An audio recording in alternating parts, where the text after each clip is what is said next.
I'm probably going to break my legs. I hope I don't break my back. And these are the thoughts I'm having as I am flapping my wings, just trying to keep my legs underneath me. And boy, I was flapping them too.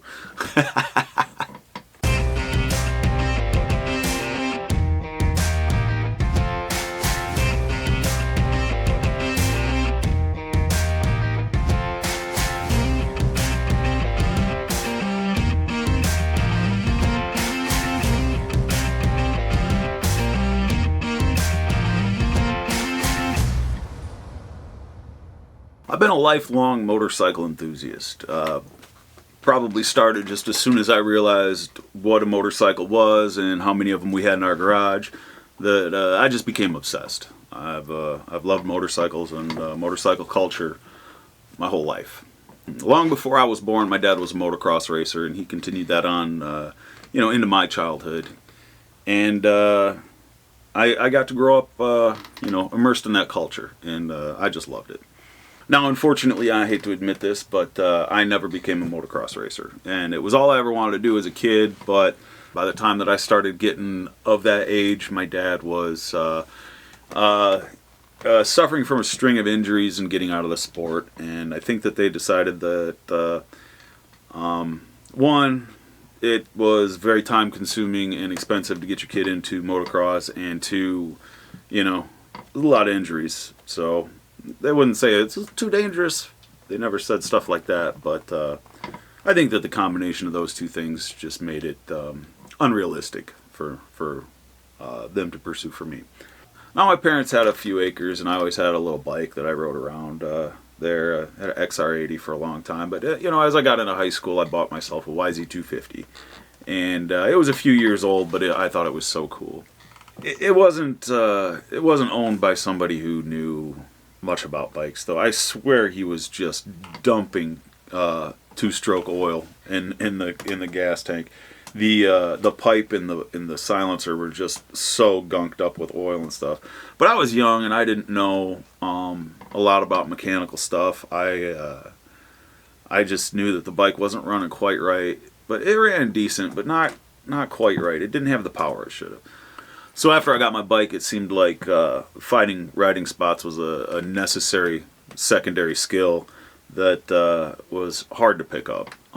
We had some friends that had a lot of acres, and they said, "Oh, build a track. It's great. You can ride here all you want." And then it was, "Yeah, you ride here, but you got to sign a waiver." And then it was, "We're too scared of lawsuits. You can't ride here anymore." And other spots that we had just started getting shut down. I remember showing up to one place out in Albion that we'd been riding at for a few years, and just showed up and it had been bulldozed flat a couple days before. Just broke our hearts. And so it got to the point where, if we wanted to ride, we had to go drive 2-3 hours, make a weekend out of it. And it just sucked. Michigan's known as a big motocross state, but there is nothing in southern Michigan. Just nothing. And I mean, we did some dirt road riding, and we used to, find spots here and there, cut around the edges of farmers' fields and go back and ride in forests and things. But after getting in trouble with the DNR a few times and things like that, it just it lost its appeal. So, our options were the single track trails up north, which are just brutal. Whoops, hip deep, all sand, just brutal. I mean, they're fun, but you better be in shape. And then we found Silver Lake Sand Dunes, which just became our go-to. It's just a giant sandbox that you can, run what you brung. Monster trucks, dirt bikes, whatever. And it's just a lot of fun. And now you got to remember this was the 90s too. So this was the age of Crusty Demons of Dirt and Terra Firma, and all of the big freestyle videos were coming out. So the sand dunes were just amazing to us. So I get out of high school and I trade my 250 in on a YZ400F, 99. It was the second year for it, and just a gorgeous bike. I love it so much. I still have it. And it just was a perfect bike for the dunes. Just ripped up there. So I got that bike for a few years, and I started hanging out with some other guys who owned a track and were, more competitive riders, even though they weren't motocross racers. And my riding skill really was leveling up a lot at this point in time, and my confidence was rising a lot too. And I had a good job at that point, and I was making a lot of money. So it was like every weekend I was going to the sand dunes, and I'm getting more and more confident up there. And like I say, most of the guys I'm riding with are 10, 12 years older than me, and they're just not in the position to go to the sand dunes every weekend, I was, but they weren't. So it was a fantastic time for me. I went up there alone all the time, and you meet people enough to where you ride with a couple people and they can spot for you doing jumps and things like that. So that's how I tried to spend my summers. Now, a couple years doing this, I organized a big trip with all my friends at the end of summer to go up to the dunes, and it was just an awesome trip. I mean, we all had monster trucks and dirt bikes, and it was great. Like I was saying, I had been spending a lot of time at the dunes though, and I was really feeling like this is my kingdom, this is my domain, and I was probably annoying the hell out of everybody. I was thinking I was hot stuff. So we would ride a while, and I'd be like, "Come over here, check this dune out. We can get this kind of air, and oh, come over here and do this, and oh, let's spend some time at the drag strip." Just being one of those obnoxious tour guide type of jerks, So they're all dealing with me, and it's all good. And we're out riding. I'm out riding with my roommate at the time, and we stop and we're watching these guys, and they're hitting this big jump. And this dune is just perfect. It's this big dome, and then it juts out a little bit, and then there's just this big, long, sloping downhill, and it's just perfect. Just a super forgiving landing. And I'm watching these guys, and they're all on 250s, and they're hitting it, and they're sailing over the dome, but they're landing on that little spot where it juts out before that big landing. I'm watching these guys, and I'm like, man, I can do that. I can make that. And my roommate's like, yeah, whatever. Let's go back to the truck. So he takes off, and I'm like, no, dude, I can do this. I can do this. So I watch these guys a few more times, and then I come over and I line up. So I line up, and I'm looking at the top of this dune, and it is just massive.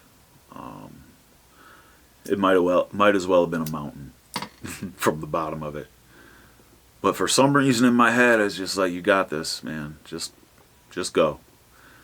So I crack the throttle open on first gear, second gear, third gear, and the bike is just bouncing around underneath me and moving and shaking, and all I can hear is the wind rushing in my ears. And I'm fourth gear, and I wound fourth gear right out to wide open, and whoosh, left the ground, and everything became just still and calm and quiet. It was just surreal. Now, in moments like this, a phenomenon called time dilation happens, where your mind is hyper focused on the moment, hyper present, and it causes time to feel like it's moving slower than it is. So I feel myself in the air, and it's just the weirdest thing, watching the ground just fall away from you, because you got to remember that you are your center of perspective. So instead of watching something go up and come down, you just watch the world fall away from you, and it's just a crazy surreal experience. And of course you watch it come back to you too. But so I'm in the air, and it's quiet, and I just kind of feel how the bike is feeling, and give it a little blip of the throttle, and it's real quiet now, so you hear whum, and just kind of feel how it's going, and you just start falling, just floating, calm and peaceful. And another thing that happens at the dunes is it's really easy to lose depth perception. Especially in the bright sunlight. Everything's pretty much the same color. It's really light colored, so if you're photosensitive, it's not uncommon to hear like somebody driving off the edge of a dune and not really realizing that they were going to, because it's kind of like that effect of like graph paper when you look at it and you can kind of see like a 3D effect to it. It's kind of weird. So I'm floating down and I'm having that happen as well as this slow motion feeling. And I'm feeling like, okay, the ground is here or it's here. I'm not exactly sure. I'm coming down and just kind of keep the bike where I want it to be. And boom!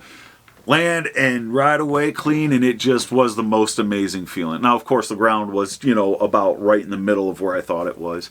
But just hit the ground and watched the sand part away from my front tire and rode away and had that big like adrenaline rush and was like, oh my god, that was amazing.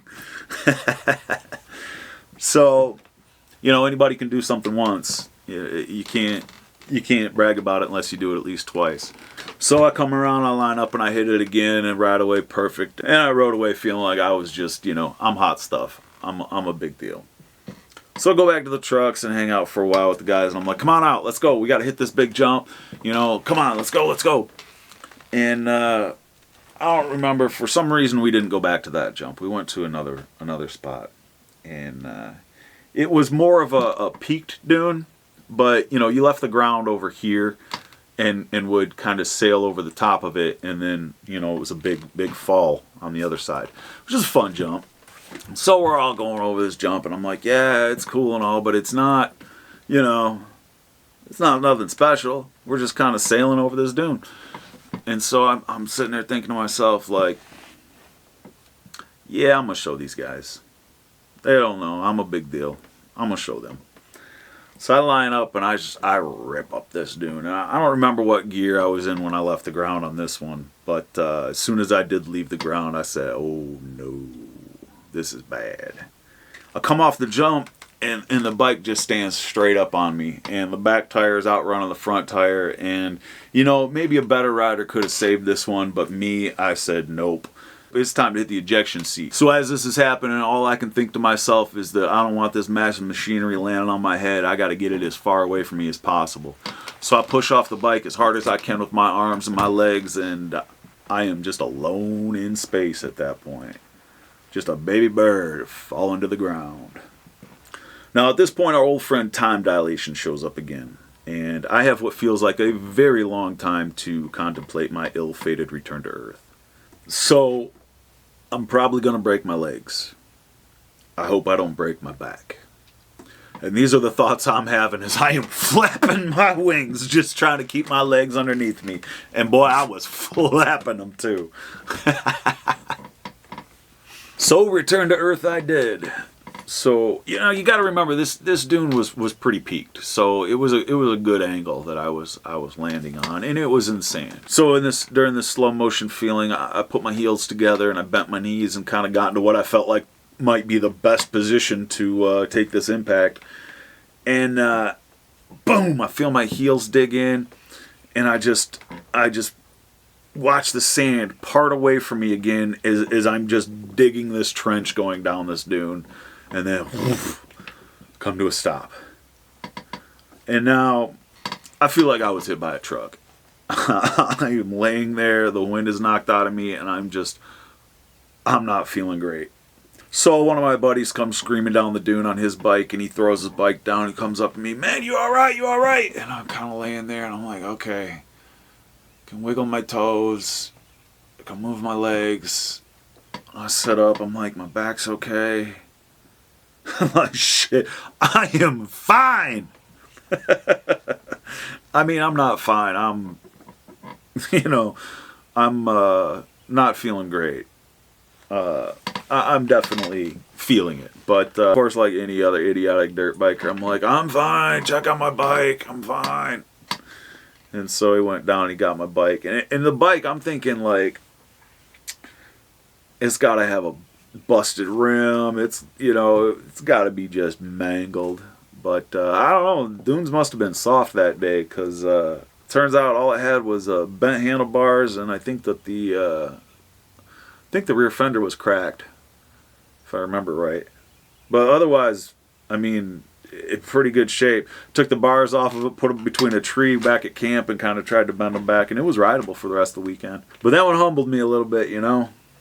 I was acting like a big shot before that happened, and that taught me that there's truth to the saying, fat birds don't fly, they just fall.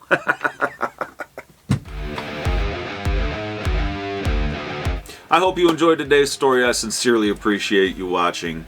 We're putting out a call right now for motorcyclists in the Michigan, Indiana, Ohio area who have fun, crazy, or hilarious stories involving motorcycles that they might like to share. If you're interested in telling a story on this channel, you can leave a comment below, or I'll put my email in the description, or you can message me on Facebook at Motorcycle Stories on Facebook. As I've said before, this is a passion project, and there's more moving pieces behind the scenes than I had anticipated. So it might take just a little bit of time before I can get consistent content out. But if you like this type of content and want to hear more fun stories like this one, the best way to support the channel and help us grow is to comment, like, subscribe, and share the channel with others who might be interested. Again, thank you so much for watching, and we will be back soon with another motorcycle story. See you then.